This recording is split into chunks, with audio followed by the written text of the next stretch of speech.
নমস্কার সবাইকে। এটা হচ্ছে দিল্লির এক 5 স্টার হোটেল, যেখানে আমি লেওভার করতে গেছিলাম।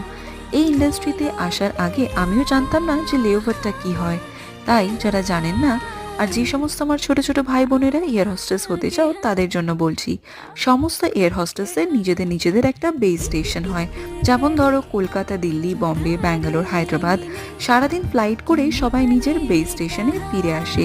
কিন্তু কখনো কখনো নিজেদের বেস স্টেশন থেকে টেক অফ করে ধরো 2টো 3টে 4টে বা 6টা সেক্টর কমপ্লিট করে তারা অন্য জায়গায় স্টে করতে হয়। না হলে মিনিমাম রেস্ট পিরিয়ড 12 ঘন্টা দেওয়া হয়। রেস্ট পিরিয়ডও কোম্পানি টু কোম্পানি ভ্যারি করে।